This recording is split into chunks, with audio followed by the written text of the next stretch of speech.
Hey everyone, I'm Spencer from PureGrainAudio.com. We're here at the Molson Amphitheater for the Manson Slayer and Bleeding Through show. Yeah, so you could just quickly introduce yourself and tell us what you're doing in the band? My name's Ryan. I play bass for Bleeding Through. Okay, well, last time I talked to Brendan, and you guys were on your last day of tour with the Cancer Bats, The End, and Risky Business. You mentioned it was like a 50-hour trip home. How was the long haul back, and anything interesting happen on the way? We were all kind of stir crazy from that. We had to cross over the border twice to do that drive before, and go back in the States to make the drive shorter, and then back into Canada. So we had to cross the border 3 times in 2 days. That kind of made us go a little crazy.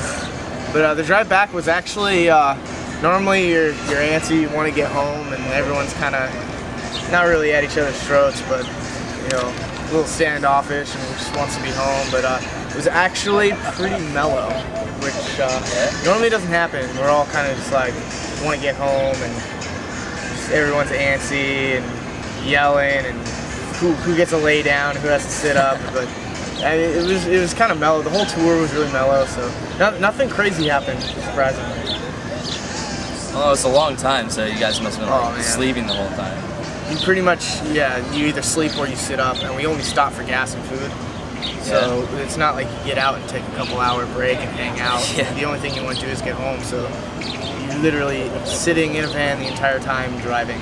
And by the time you sat for about 5-6 hours, all you want to do is drive, so everyone fights to drive, which never happens. Okay, well, on the last tour, you guys were playing much smaller venues. Like, for example, here in Toronto, you played the Operas, which holds like 850 people, and tonight you're playing the Molson Amphitheater, which is like 16,000. Yeah, it's a few more people. Yeah, Brendan mentioned you guys like to start off small and then go big, but that's a huge jump. Yeah, I mean, we've never had a tour like this.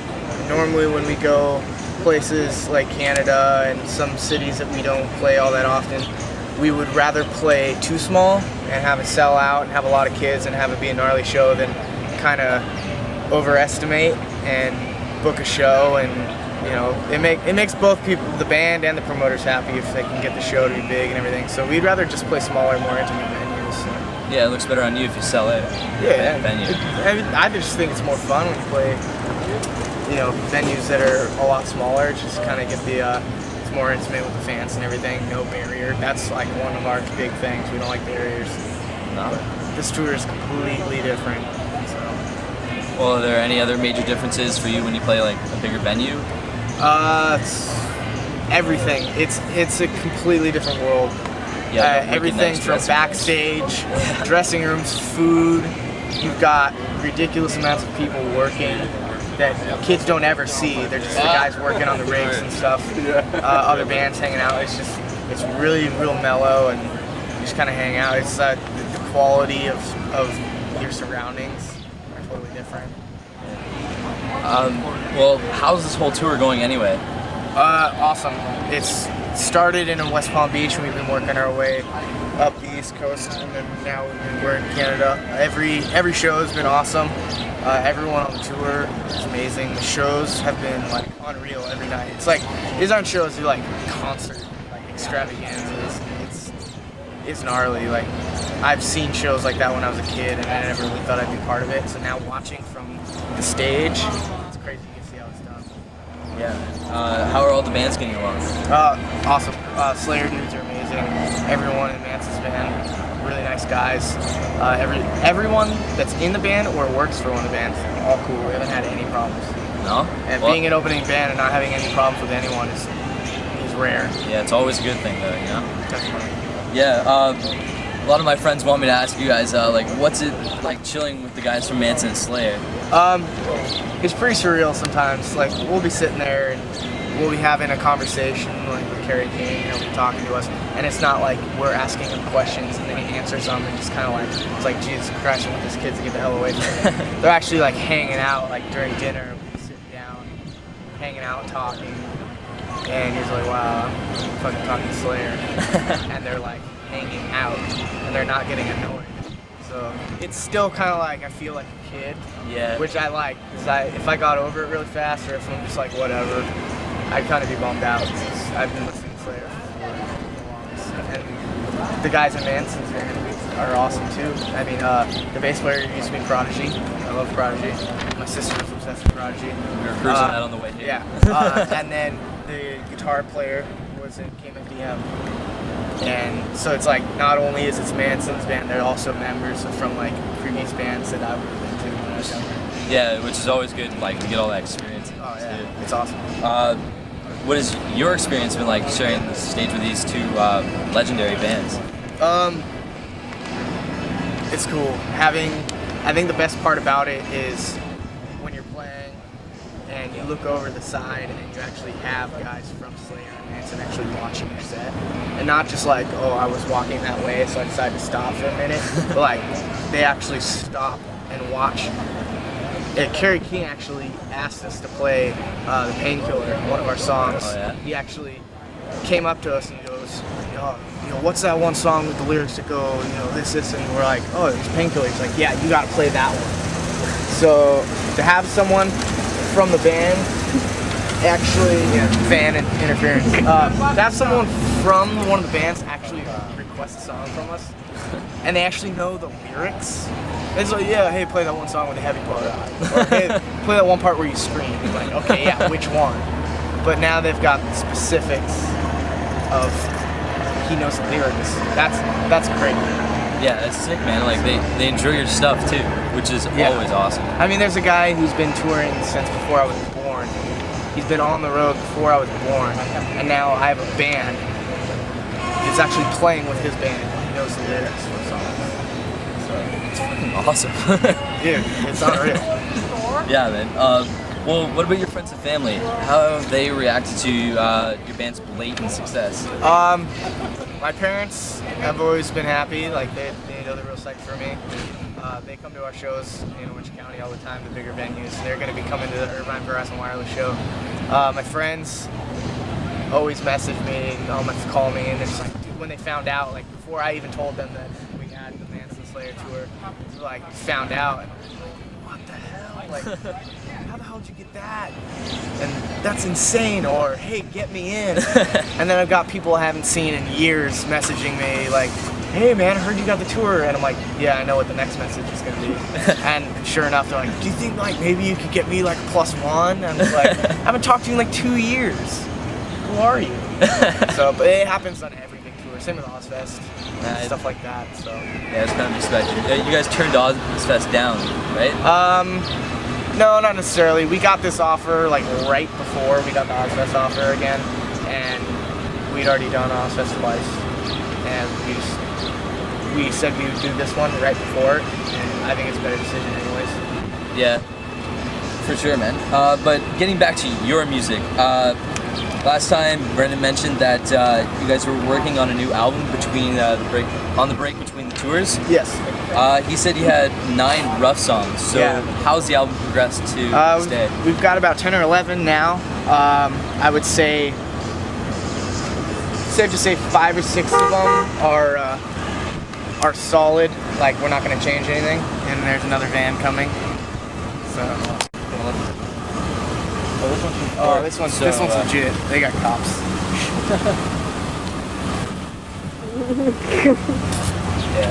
They don't wave. They're not friendly cops. Oh man. But yeah, we got about 5 or 6 songs that are probably complete that we're not going to change anything. The other songs are still kind of skeleton songs. We've changed them like 4 or 5 times. They're the same song. We just change the parts up, add, take away of it, but all the parts are still there.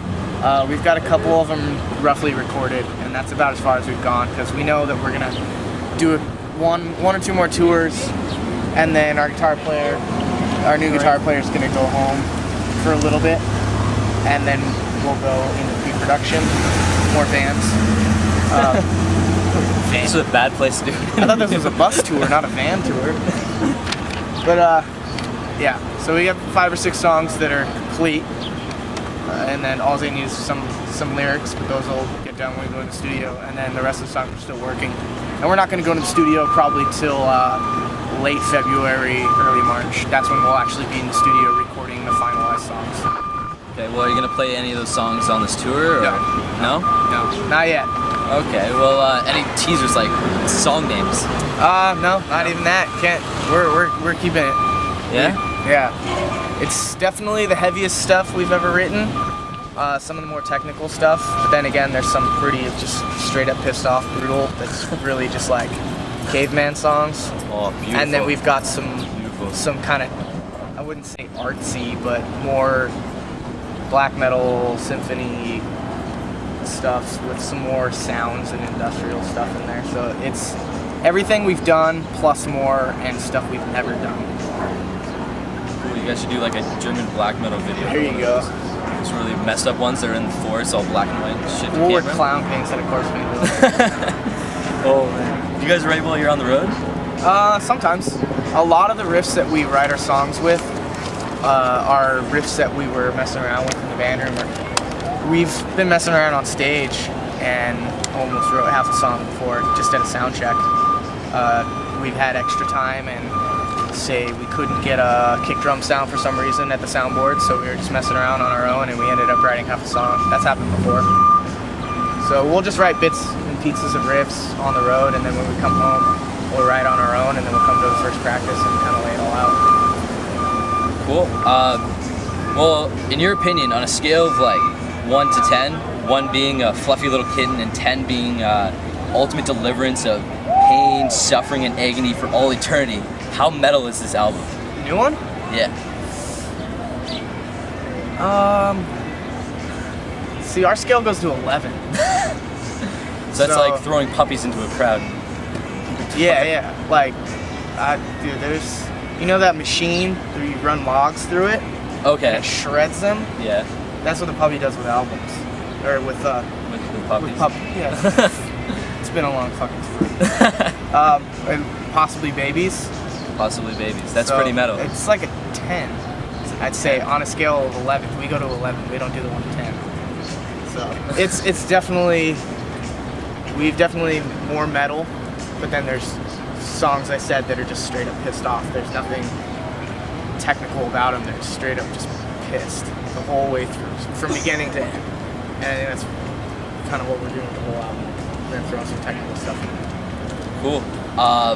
Well, speaking of which, let's rate the tour. How about that? Ooh. How metal is the tour? Let's see. We are maybe just about halfway done through the tour. Yeah. So we haven't even we've only done the eastern part of the States. So we're not even to the Midwest. And in the States, Midwest is where a lot of metalheads live. Midwest is, Slipknot is huge in the Midwest compared to either coast. They're huge in the Midwest.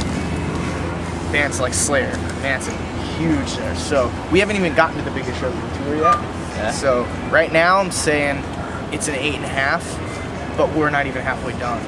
So I guarantee you it's gonna get to a 10 by the time we get to the West Coast. Because some of the venues we're playing on the West Coast are huge.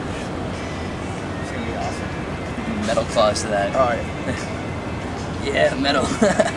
Okay, well, I have to ask your opinion on this because I'd like to know what you think, how much ass kicking would I get in the pit if I were to wear this tight pink and black sweater? You probably wouldn't be the only dude. There's dudes in the line right now that I can probably see from here that are one-upping you with tights like that. Yeah? There's definitely dudes wearing fishnet shirts. I don't really know how you can consider that a shirt. Lots of high-rise boots, if you can call them boots or platforms. Look like there's some dudes that look like male strippers. There's some. Well, I have to say male stripper. Yeah. There's some girls that look like male strippers. There's some men who look like female strippers. And then there's some straight up like black metal kids and a lot of kids that hate their dad. A lot of black lipstick and the stripe over the eye. Well, you know, Manson is fashion. Yeah, well, you know, like on a hot day like this, you have to wear black and leather. Yeah, I heard trench coats are really good in the heat. So. Oh, for sure, man. But not a lot of plaid. No, unfortunately. But Slayer's playing. That's metal. Plaid's metal. Sleeveless I think it's moved more to the punk scene, but It's true. yeah. I see a few mohawks. And a purple. I see like I don't know red what and that black is. reds. Oh, I see red dreads. Yeah, that's pretty sick. Like a gander over there. Yeah. A lot of yarn. There's Oh. some interesting folks, to say the least. Sweet. But they go crazy, and they love the show, and we're just the opening band, and they still like us, so can't complain. That's awesome, man. Thanks so much for the interview. Thank you. And check out their new album when it comes out.